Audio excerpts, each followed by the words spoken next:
कैसे हैं आप लोग। उम्मीद करते हैं आप लोग अच्छे होंगे। आज हम लोग जैन धर्म के बारे में पढ़ने वाले हैं। ठीक है, जैन धर्म के बारे में पढ़ने वाले हैं, तो आइए देखते हैं। देखिए, सबसे पहले अगर हम इंट्रो की बात करें तो इस धर्म में 24 तीर्थंकर है। अब तीर्थंकर का मतलब क्या होता है, तो मतलब मान के चलिए कि उसको उस धर्म को आगे बढ़ाने वाले आप मान सकते हैं। जैसे एक उसमें भगवान के जैसा वो काम किए हैं, ठीक है, वो 24 तीर्थंकर उन्हें बोला जाता है। इसका अगर संस्थापक का बात करें कि जैन धर्म का संस्थापक कौन है, तो ऋषभ देव है। ये प्रथम तीर्थंकर थे। कौन थे? प्रथम तीर्थंकर थे। और इनका वर्णन ऋग्वेद में मिलता है। ऋषभ देव का वर्णन ऋग्वेद में मिलता है। एक और क्वेश्चन पूछा जाता है कि जितने भी तीर्थंकर हुए इनका चुनाव चिन्ह मिलता है, चुनाव चिन्ह। तो आपको याद रखना है कि ऋषभ देव का चिन्ह क्या था। एग्जाम में क्वेश्चन पूछा जाता है कि बताइए ऋषभ देव का चिन्ह क्या था, चुनाव चिन्ह। तो आप बोलिएगा ऋषभ देव का चिन्ह क्या था, तो वृषभ था। क्या था? वृषभ। वृषभ मतलब सांड, बैल। ठीक है। अब देखिए अरिस्टोनोमी जो थे वो 22वें तीर्थंकर थे। कौन थे? 22वें तीर्थंकर थे। इनका भी उल्लेख ऋग्वेद में मिलता है। अब देखिए पार्श्वनाथ। कौन? पार्श्वनाथ। तो पार्श्वनाथ 23वें तीर्थंकर थे। पार्श्वनाथ कितने नंबर पे तीर्थंकर थे? तो 23वें। ये वाराणसी के रहने वाले थे। कहाँ? वाराणसी, यूपी के रहने वाले थे। इनके पिता का नाम था अश्वसेन। इनके पिता का नाम क्या था? अश्वसेन। ये काशी के क्या थे? राजा थे। मतलब वहाँ पे जो वाराणस है वहाँ पे ये राजा थे इनके पिता। 30 वर्ष की उम्र में ये क्या करते हैं? गृह त्याग करते हैं। कौन? पार्श्वनाथ जो जैन धर्म के 23वें तीर्थंकर थे।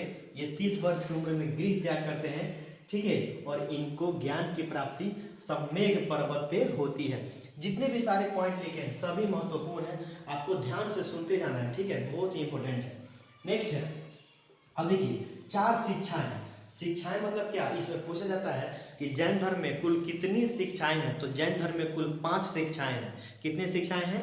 5। तो जिसमें से पहला जो 4 है वो किसने दिया था? तो पार्श्वनाथ दिया था। जिसमें से सबसे पहला है सत्य। पहला शिक्षा क्या है? सत्य। सत्य मतलब क्या? कि हमेशा सही बोलिए। ठीक है। अहिंसा। अहिंसा मतलब होता है कि किसी भी जीव को कष्ट नहीं पहुंचाना, किसी भी जीव को नहीं मारना, किसी भी जीव को हानि नहीं पहुंचाना, उसे ही अहिंसा बोलते हैं। तीसरा जो शिक्षा है वो अस्तेय। अस्तेय मतलब क्या होता है? तो अस्तेय मतलब होता है कि चोरी नहीं करना। ठीक है। पार्श्वनाथ कहते हैं कि आप क्या करिए? अस्तेय रहिए, मतलब कि चोरी नहीं करिए। और 4 नंबर पे इन्होंने दिया था अपरिग्रह। अपरिग्रह का मतलब होता है कि धन को इकट्ठा नहीं करिए। अपरिग्रह मतलब धन को इकट्ठा न करिए। और 5वां शिक्षा बहुत ही इंपॉर्टेंट है, पूछा जाता है ब्रह्मचर्य। क्या? ब्रह्मचर्य। तो ब्रह्मचर्य को किसने दिया था? तो महावीर स्वामी ने दिया था। 5वां शिक्षा। तो ब्रह्मचर्य मतलब क्या? ब्रह्मचर्य मतलब कि संसार के सुख दुख जितने भी है उनको क्या करना? त्याग देना। एकदम लहसुन प्याज वगैरह भी खाना बंद कर देना। ब्रह्मचर्य हो जाना, एकदम साधु हो जाना। ठीक है, ये 5 शिक्षाएं हैं। अब आइए देखते हैं महावीर स्वामी के बारे में। तो महावीर स्वामी कौन थे? तो महावीर स्वामी जैन धर्म के 24वें तीर्थंकर थे और इन्हें वास्तविक संस्थापक माना जाता है जैन धर्म के। ठीक है, तो आइए देखते हैं कितने नंबर पे तीर्थंकर थे। तो 24वें, और यह सबसे अंतिम। टोटल 24 हुए तो सबसे अंतिम हुए। और इन्हें वास्तविक संस्थापक माना जाता है जैन धर्म का। इनका जन्म था 540 बीसी। बीसी मतलब क्या? बिफोर क्राइस्ट, यानी 540 ईसा पूर्व। कहाँ हुआ था? तो कुंडलवन कश्मीर में हुआ था। ठीक है, कुंडलवन कश्मीर में। अब देखिए अगला है इनकी मृत्यु हुआ था 468 ईसा पूर्व पावापुरी में। 468 ईसा पूर्व पावापुरी में। क्वेश्चन पूछा जाता है दोनों कि इनका जन्म कब हुआ था? तो 540 ईसा पूर्व कुंडलवन कश्मीर में। और मृत्यु कब हुआ था? तो 468 ईसा पूर्व पावापुरी में। आइए देखते हैं आगे। इनके एक और क्वेश्चन पूछा जाता है कि बताइए महावीर स्वामी का बचपन का नाम क्या था? तो महावीर स्वामी के बचपन का नाम था वर्धमान। क्या नाम था? वर्धमान नाम था। इनके पिता का नाम था सिद्धार्थ। क्या नाम था? सिद्धार्थ। अब देखिए सिद्धार्थ से आपको याद आएगा कि जब हम लोग बौद्ध धर्म पढ़े थे तो गौतम बुद्ध के बचपन का नाम था सिद्धार्थ। क्या नाम था? सिद्धार्थ। तो यहाँ पे याद रखना है आपको। अब देखिए इनके पिता जो थे वो ज्ञात्री कुल के मुखिया थे। क्या थे? ज्ञात्री एक कुल होता है, मतलब उस समय कास्ट था, उसके क्या थे? मुखिया थे। इनकी पत्नी का नाम, महावीर स्वामी के पत्नी का नाम था यशोदा। क्या नाम था? यशोदा। और अब इससे रिलेट करिएगा, गौतम बुद्ध की पत्नी का नाम क्या था? तो यशोधरा नाम था। क्या नाम था? यशोधरा। इनकी महावीर स्वामी की एक पुत्री भी थी जिसका नाम था अनोजा या प्रियदर्शिनी। अनोजा या प्रियदर्शिनी। अनुजा या प्रियदर्शिनी का विवाह जमाली से होता है। तो जमाली अब महावीर स्वामी का दामाद बन जाता है। ठीक है, क्या हो जाता है? दामाद बन जाता है। अब देखिए दामाद क्या थे? जमाली। गृह त्याग 30 वर्ष की उम्र में स्टॉप कह दिए सर। इनका दामाद का नाम था जमाल। ये क्या था? ये पहला फ्लोवर बनता है महावीर स्वामी का। इनका ही दामाद क्या होता है? पहला फ्लोवर बनता है। अब देखिए महावीर स्वामी गृह त्याग क्या करते हैं? यानी घर को छोड़ना। अब जब तक तो कोई घर को नहीं छोड़ेगा, घर से दूर नहीं होगा, तब तक उसको ज्ञान की प्राप्ति नहीं होगा। तो यह 30 वर्ष की उम्र में क्या करते हैं? घर को छोड़ देते हैं। इनका एक बड़ा भाई था जिसका नाम था नंदीवर्धन। क्या नाम था? नंदीवर्धन।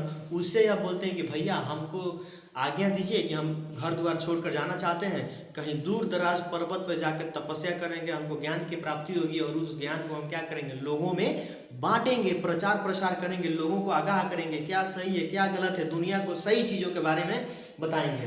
तो वो क्या करते हैं? नंदीवर्धन बोलते हैं कि ठीक है तुम जाओ। अब देखिए जब ये जाते हैं तो ज्ञान की प्राप्ति कहाँ होती है? तो क्वेश्चन पूछा था कि महावीर स्वामी को ज्ञान की प्राप्ति कहाँ होती है? तो जाम्बिक ग्राम में होती है। कहाँ होती है? जाम्बिक ग्राम में। एक वहाँ पे वृक्ष था जिसका नाम था साल वृक्ष। क्या नाम था? साल वृक्ष के नीचे वहाँ पे एक नदी भी मिलती है। ऋषिपालिका नदी के तट पर ज्ञान की प्राप्ति होती है। तो क्वेश्चन पूछा जाता है कि महावीर स्वामी को किस नदी के तट पर ज्ञान की प्राप्ति होती है? ऋषिपालिका नदी के तट पर। 12 वर्ष क्या करते हैं? तपस्या करते हैं। वहाँ पे 12 वर्ष तपस्या करते हैं, फिर इनको ज्ञान की प्राप्ति होती है।